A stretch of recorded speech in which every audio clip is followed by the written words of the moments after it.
Dans ce nouveau balado, je m'intéresse à l'aspect humain et émotif des propriétés de mes invités. Alors aujourd'hui, je me suis dit, il faut que je vous raconte mon histoire à moi, que je vous partage mes expériences personnelles pour vous faire comprendre un peu pourquoi je m'intéresse au monde de l'immobilier.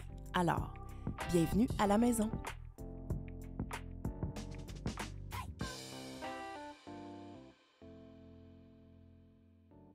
Alors, on est dans la salle à manger, une salle à manger qu'on utilise régulièrement en famille, avec mon chum en plus. Hey, bonjour, comment ça va? Ça va bien. C'est bien drôle, ça. Oui, c'est drôle parce que ce que je veux faire avec le podcast, c'est raconter un peu notre histoire, puis mettre en contexte pourquoi je m'intéresse à l'immobilier. Et comme on a vécu l'aventure de la maison ensemble, je me suis dit... Solidement. Oui, solidement. D'ailleurs, c'est vraiment toi qui as vu la maison en premier. C'est toi qui es tombé en amour avec cette propriété-là, puis qui m'a convaincu de venir ici. C'est quoi ton feeling à toi, la première fois que tu l'as vu la maison? Ben moi, c'est simple, là, j'étais le mauvais acteur dans la pièce. Là. Vraiment, là, tu le sais, là, tu me dis arrête. Parce qu'on visitait, puis on ne voulait pas laisser savoir non plus qu'on était tellement moi, je suis tombé, moi, c'était un coup de cœur. Je suis tombé dans la maison, c'était un coup de cœur, je voyais tout de suite le potentiel. Évidemment, c'était pas décoré comme on voulait, mais ça, c'est pas grave. On voyait le potentiel, tu sais, comme on aime l'immobilier, on aime penser des années des affaires et tout. Fait que moi, c'est sûr que je me voyais vivre ici. Puis merci de m'avoir fait confiance, parce que c'était pas nécessairement le quartier au début que tu avais en premier. On va s'avouer que tu avais pris les visites de maison de où je voulais habiter en premier pour qu'après, on aille de ton côté. Mais c'était une stratégie qui n'a pas marché parce qu'on est tombé en amour avec la maison. C'est ça. Je suis vraiment content. Puis là, regarde, tu ne regrettes pas. Non, pas du tout. Fais confiance à ton chum. C'est vrai aussi que, tu sais, on choisit un quartier. Ouais. Bon, toi, tu le connaissais déjà. Moi, je me suis acclimatée. Ouais. Donc, cette maison-là, c'était un choix de vie. C'était un peu au-dessus de ce qu'on voulait payer à la base. Fait qu'il a vraiment fallu qu'on mobilise nos actifs, qu'on n'ait pas peur non plus d'investir. On ne l'a jamais regretté en bout de ligne. Fait que les premières années, bon, on habitait ici, tout était beau, ça avait déjà été rénové. Et à un moment donné, moi, je me souviens exactement de la journée. On a conçu nos enfants, on a eu nos enfants ici, puis je m'en vais reconduire. C'était Charlotte à la garderie, et je passe devant la maison et je vois une lézarde, là, une craque dans la façade, dans la devanture. Moi, tout de suite, je me suis dit, il y a quelque chose qu'il va falloir qu'on fasse. Toi, ça a été quoi ta réaction? J'étais stressé parce que je le savais, c'était une question de temps, parce que la maison n'est pas pieuetée, puis nous, on habite sur de l'argile ici. Fait que tu sais que dans le coin, la majorité des maisons sont pas pieuetées. Fait que ça me faisait pas trop peur. J'ai dit, il n'y a rien qui s'écroule à tous les jours dans la rue, mais je savais qu'au niveau de l'investissement, quand on voyait que nos portes, toujours, quand ils ne fermaient pas beaucoup, il fallait toujours les faire ajuster, la maison commençait à craquer en dedans, moi, ça me fait peur. Fait que c'est sûr que c'est là que ça a été le déclencheur de dire, c'est peut-être là le temps ou jamais de faire des rénos, parce qu'on pouvait, on avait les moyens de le faire, puis on a enclenché le projet. Mais moi, c'est sûr que ça m'a fait peur de voir ça, parce que j'ai dit, on ne peut pas avoir mis toutes nos billes dans quelque chose, puis d'avoir un actif qui est en train de dépérir. Moi, c'était ça qui me faisait peur là-dedans. Fait qu'on voulait elle nous a tellement donné d'amour, cette maison-là, puis elle nous a tellement donné aussi de belles affaires au niveau financier, parce que ça nous a donné un beau patrimoine, mais qu'il était le temps de donner une coche d'amour à cette maison-là. On a été en déni longtemps. Moi, je me souviens qu'on a chimé les portes pendant un bon bout de temps. Je me souviens d'avoir rajouté de la potée dans les lézardes. On s'en parlait pas trop. Moi, je me disais, c'est pas normal, là, tu sais, que les... En apparence, c'était tout bien beau. Oui. Mais rien de bon au niveau structurel. Puis, tu sais, n'importe qui rentrait ici dit, c'est croche chez vous, c'est croche. Puis tu voyais que les balles, mettons qu'il y a une balle qui roule à terre, comment ça qu'elle se rend en avant? La maison n'était pas droite, là, mettons. Mais c'est vrai, là. Tu sais, nous autres, sur le plateau Mont-Royal, c'est sûr que, je veux pas dire que tout est croche, mais étant donné que le sol est en argile, mais c'est sûr et certain que si la maison n'est pas pieuetée, elle bouge constamment. Exact. Puis, tu sais, c'est un phénomène qui est dans le quartier, là. C'est-à-dire que nous, on voyait tous les camions de réparation de fondation partout. Fait qu'on se dit, à un moment donné, notre numéro va sortir, puis il est sorti une journée. Pour expliquer aux gens, dans le fond, c'est qu'on a fait l'excavation complète du sous-sol pour solidifier la maison. En gros, la première journée que les pépines sont arrivées, on a des images de tout ça, tu sais, la maison qui est complètement éventrée. Le début de l'aventure, si on veut, là, tu sais, où là, on a commencé à avoir le vertige. Toute cette période-là, là, de la bouette puis de la terre. Attends une minute, là, il embarque des pépines puis des trocs en dessous de ta maison, tac, tac, tac, tac, tac, tout shake. Quand on est dans la maison, tout shake, ça va-tu tomber? Les voisins sont stressés. Nous autres, on a des murs mitoyens avec nos deux voisins. Tout le monde est stressé. Ça fait un vacarme puis un bruit épouvantable. Au moins, on a des bons voisins. On est très, très, très, très chanceux, très compréhensifs. Puis surtout qu'on a réussi à le faire très rapidement. ça l'a aidé. Mais vraiment, moi, quand ils ont commencé à creuser, hey, c'est impressionnant. Tu avais peur. Tu n'as même pas été en dessous de la maison, tu avais peur. Non, moi, je suis restée sur le trottoir. Puis moi, j'aimais ça. Moi, j'aimais ça. J'allais en dessous, puis là, j'allais checker. Puis pour moi, c'est un autre monde. Puis pour vrai, là, ces gens-là qui font ça, moi, là, j'aurais peur de travailler constamment en dessous d'une maison comme ça. Grand respect à ces gens-là parce que écoute, ils ont creusé par en avant. Okay? Normalement, tu creuses par derrière. Mais qu'est-ce que ça implique par en avant pour que les gens comprennent? Nous autres, on a 12 pieds de la maison jusqu'au trottoir. Donc, eux avaient 12 pieds pour creuser devant puis faire descendre une pépine, écoute, dans un angle d'à peu près de 80, plus que, bon, peut-être 80 degrés, mais pas loin de 90. Ça descendait, il s'accotait sa pelle. C'était vraiment impressionnant. Pour moi, là, les fondations, là, puis c'est vraiment, vraiment quelque chose de très, très, très impressionnant. Ça a été une grosse partie de notre budget, évidemment, mais avec les pieux et tout ça, de la façon qu'ils font ça, puis on est chanceux parce que nous, il faut aller sur le roc, puis on était à 8 pieds. Du roc, donc avec le plancher du sous-sol. Puis ça, c'était l'idéal pour vraiment... Fait on le sait que notre maison est solide, là, puis qu'il n'y a plus rien en bas là, qui peut la shaker.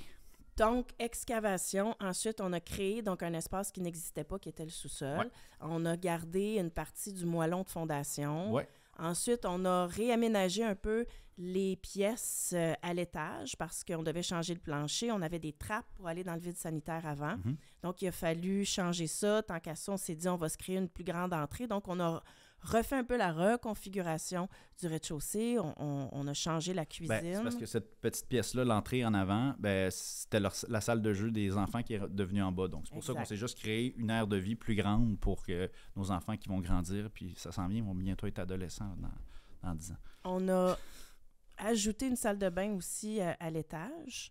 Et en gros, la majeure partie des coûts du projet qu'on a fait, ça a été la plomberie, l'électricité, la structure même Fondation, de la maison. Ouais. Donc, on était loin, si on veut, d'une redéco ou de quelque chose. On était beaucoup plus dans le centre de la maison.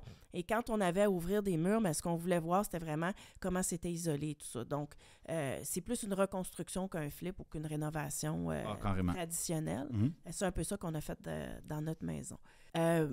Moi, financièrement, ça m'a fait peur parce que quand tu t'embarques dans des travaux comme ça, tu sais, on a réfléchi, toi et moi, de se dire, est-ce qu'on déménage ailleurs? On est allé visiter des maisons sur la Rive-Sud. Il a fallu qu'on fasse une réflexion de dire, est-ce qu'on se commet davantage? C'est sûr que c'est une maison qu'on adore, qu'on aime. Ou on laisse quelqu'un d'autre gérer ça et nous, on achète dans un autre quartier. Mm-hmm. Est-ce que tu le faisais pour vrai, le processus, ou c'était pour moi? Moi, comme dans mon ADN de producteur, je voulais tout contrôler, puis je voulais pas être trop loin non plus. Fait qu'on a été super chanceux parce que, évidemment, tu sais très bien que le calendrier, on l'a géré avec les contracteurs, évidemment, avec leur expertise, mais on s'est assuré qu'il n'allait pas avoir de retard. Parce que veut pas nous déménager ailleurs. On a été chanceux, on a pu déménager chez un de nos voisins français qui, lui, allait vivre en France pendant 1 an. Fait qu'on est allé là pendant 4 mois. Puis ça a été une adaptation pour la famille, mais en même temps, moi qui savais qu'il n'était jamais loin, je partais juste dans la ruelle puis je venais voir le contracteur tous les jours. Mais avant ça, Jean-Martin, on a pensé la vendre, la maison.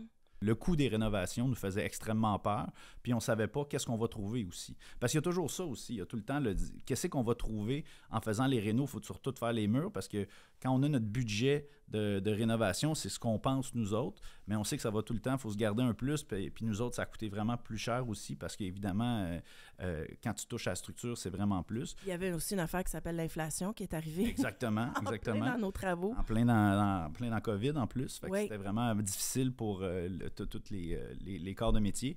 Mais pour revenir à... Donc, le fait d'avoir déménagé nous a permis d'avoir plusieurs corps de métier en même temps dans la maison, pour vraiment s'assurer avec une bonne gestion que ça aille rapidement. Parce que nous, on savait que chaque mois qu'on passait là, ça augmentait le coût de nos rénaux. Puis on voulait surtout passer Noël ici. Fait qu'on l'a fait en 2 temps. On a déménagé pendant 4 mois dans l'autre maison, puis on a terminé ce qu'il y avait à faire en bas alors qu'on pouvait habiter dans la maison les 3 derniers mois. Comme ça. Ça a été stressant, moi, je te dirais. Tu sais, toi, tu avais le côté plus raisonné. Moi, j'avais quand même une vision, mais j'étais plus émotive. Tu sais, moi, quand ma maison n'est pas sa coche, je rush. J'ai rushé pendant une couple de mois. Il y avait toutes sortes d'affaires très techniques. Tu as été très bon là-dessus. Moi, ça m'ennuyait au possible. Tu sais, on a fait une belle équipe. On s'est pas chicané trop. Je me souviens pas qu'on se soit chicané vraiment là-dessus. Vraiment de mémoire sélective, mais c'est bien cool. Mais oui, on s'est chicané. Oui, ça n'a pas été facile. Ben, on s'est bien entendu en général, mais c'est sûr que ça amène un niveau de stress important. C'est déjà qu'avec des jeunes enfants dans une autre maison, je pense que c'est pas juste les rénovations, puis c'est pas juste toi et moi qui chicanais. Je pense que, veux pas, ça apporte un stress. Parce que le stress, il est financier. On va-tu y arriver à faire tout ce qu'on veut faire, puis qu'on n'aura pas de mauvaise surprise qui va arriver d'en face. Au niveau du couple aussi, tu sais, veux pas, quand on a une autre maison, puis c'était beaucoup plus petit où on habitait, adaptation avec les enfants, pour eux aussi, puis on avait où on était, faut le dire, on n'avait pas de salon. Donc, on était toujours dans la cuisine avec les enfants, une petite cuisine aussi. Fait que pour nous qui étaient habitués que les enfants avaient leur endroit pour aller, c'était difficile parce qu'on n'avait plus notre intimité. Donc, ça rajoute aussi un stress là-dedans. Fait que faut pas se le mettre sur notre dos. Moi, je te comprenais là-dedans, puis j'essayais de faire semblant là-dedans que moi, ça m'affectait moins, mais au moins de garder un certain calme dans tout ça. Pour vrai, tu faisais semblant? Bien, c'est sûr. C'est sûr que ça me stresse. Je veux dire, on le dit pas. J'essaie juste que je le sais que toi, tu m'exprimais ton stress, puis moi, j'essayais de te rassurer comme un bon chum. Des fois, c'est le fun de le faire. En tout cas, dans notre couple, j'aime te rassurer. Des fois, tu pourrais le faire un peu plus. mais en tout cas, ce que je veux dire, c'est que c'est pas, faut pas être trop dur en face à nous là-dedans, même si on chicane. Puis ça, c'est normal. Parce que veut pas, la maison, c'est notre patrimoine. On a mis, comme tu as dit, toutes nos billes quand on l'a acheté. Puis on a mis toutes nos billes quand on a rénové aussi. Fait que d'après moi, on revivait un peu le stress de l'achat du début. On dit comment qu'on va y arriver. Puis les rénaux, ce qui est plate, c'est quand tu achètes une maison, tu as le prix. Tu sais c'est quoi, tu sais ça va te coûter combien par mois, puis tu dis, on fait nos choix. Les rénaux, tu as ton budget, mais il faut vraiment bien que tu penses à tes affaires, que tu t'emballes pas trop émotivement dedans pour faire trop de dépenses, parce qu'il faut tout le temps que tu penses que l'argent de côté que tu t'es laissé, les imprévus, il va en avoir. Puis comme tu as dit, la main-d'œuvre coûte de plus en plus cher. Puis des fois, on n'est pas équipé pour les négocier. Parce que moi, je ne suis pas un pro d'électricité, je ne suis pas un pro de plomberie, je ne suis pas un pro de fondation, donc on fait confiance à des gens que oui, on fait confiance. C'est important d'avoir confiance à des gens. C'est pour ça que moi, autant pour la fondation, j'ai pris un ami.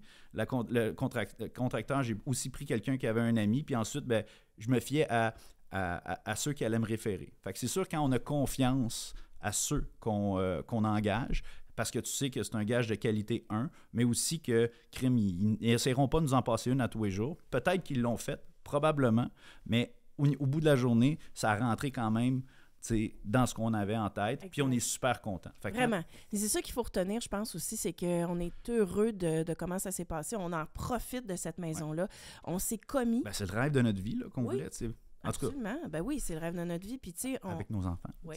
On s'est commis dans ça. Ça nous a forcé une réflexion sur notre mode de vie. Quand on est parti, qu'on est déménagé chez le voisin, il y a un avant, un après. Mm-hmm. C'est vraiment un Y de vie, j'ai même pas le goût de dire rénovation. Moi, des fois, quand les gens me posent la question, je leur dis on a reconstruit carrément cette maison-là. Donc là, on la connaît par cœur. On se sent plus compétent comme propriétaire. On est fiers de ce qu'on a accompli. Moi, en tout cas, je peux dire que c'est une énorme fierté d'avoir réussi ça. Puis c'est vrai pas juste ça.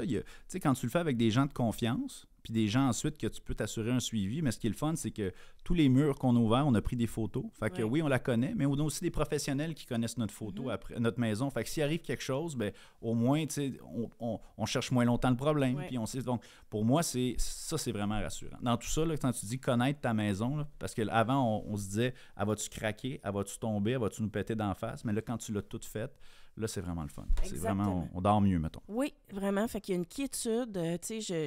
Je pense que ça a été une méga aventure de vie, là, toute cette histoire-là, de l'acheter, puis ensuite de la reconstruire au complet. Moi, en tout cas, côté confiance, puis côté santé mentale, là, ça change tout. Quand j'ouvre la porte ici, là, on dirait que c'est de la lumière puis c'est du bonheur. On l'a fait comme on veut. C'est ça qui est le fun aussi des rénovations. On va se le dire, quand on peut se le permettre, mais on l'a fait comme... on fait toujours des compromis. Hein. C'est sûr et certain. On a fait plein de compromis, comme par exemple, cette colonne-là, je l'aurais enlevée, mais là, on rajoute un beam de plus qui coûte des tant de milliers. À un moment donné, je pense que c'est important en rénovation de faire des choix intelligents par rapport à qu'est-ce qui est important pour toi, puis qu'est-ce qui est important pour moi aussi. Puis là-dedans, de voir qu'est-ce qui est un bon investissement, puis qu'est-ce qui l'est peut-être moins. On n'a pas mis tant d'argent dans les produits apparents, de surface. On a plus investi dans la fondation, on a plus investi dans l'électricité, la plomberie. C'est pas des choses qui flashent, mais au moins, tu sais, pour nous, c'est très rassurant de dire qu'on a investi beaucoup de notre argent là-dedans, mais au moins c'est solide. Comme un placement solide à la banque. Tu sais, je veux pas, c'est un levier financier extraordinaire après parce que tu augmentes ta valeur, puis ensuite, ben, c'est la meilleure garantie qu'on peut donner dans la vie à la banque ou n'importe quoi à ta maison. Là. Donc, c'est sûr que ça nous permet aussi, cette maison-là nous permet d'investir ailleurs. Elle nous permet de faire plein de choses. Puis aussi, ben, s'il y a des imprévus, ben, elle nous permet aussi de nous remettre puis de peut-être d'avoir un levier pour réemprunter pendant une période qui est plus difficile. Fait que pour moi, c'est plus qu'une maison. Pour moi, c'est une quiétude. Pour moi, c'est un investissement de vie, mais aussi c'est un patrimoine familial qui autant sain au niveau psychologique pour nous, pour nos enfants. C'est un lieu de bonheur. On va se dire, on est-tu content quand on arrive dans ce maison? Mais tu sais, déjà qu'on est tellement heureux puis avec nos enfants, mais arriver dans une maison que tu as faite puis que tu sens que c'est la tienne parce que chaque coin, on y a pensé, puis chaque marche, on se rappelle de la chicane ou de la conversation qu'on a eue, puis je savais que j'aurais dû prendre cette couleur-là, j'aurais dû tenir mon bout. Mais ça, c'est correct, tu sais. Puis après, ça devient juste, c'est notre maison, on a fait le choix ensemble, puis c'est tant mieux. Fait que pour moi, c'est beaucoup plus. Pour moi, c'est une base familiale tellement importante, mais qui nous permet d'avancer dans plein d'autres sphères après. Ben merci de m'avoir accompagné là-dedans, finalement. Bon. Hein? Il était temps, 2 ans? C'est pas vrai. C'est pas vrai. C'est ça, les gens vont non, mais merci à toi, mais pour vrai, ça prend un team. Ça prend un bon team. Ouais. T'es ma partner, puis il faut ça. Je pense qu'il faut... faut que tu aies un partner solide pour partir là-dedans parce que tu sais que tu vas te faire ébranler en partant. Ça a été toute une aventure, puis c'est un peu la base de la série de podcasts. C'est-à-dire que nous, on l'a vécu comme ça. Là, on l'a vraiment bien expliqué, tout ce qu'on a traversé. Moi, je suis curieuse de voir avec d'autres personnes, c'est quoi leur relation à la propriété? Est-ce que c'est important? Qu'est-ce que ça change dans une vie?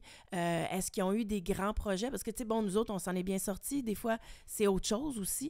Donc, je vais recevoir des gens que je connais pas des fois que je connais, puis on va parler justement du côté affectif, émotif, psychologique du chez-soi. Tu sais, je pense qu'on part de quelque chose qui a été tellement travaillé dans notre maison et c'est le début, si on veut, de Bienvenue à la maison. Ben, ça va être très cool. Fait que merci d'être patient, d'aller te cacher quand on va accueillir du monde dans la salle à manger. Ça va me faire plaisir de m'en aller pour pas trop te déranger. C'est cool. J'ai hâte de commencer.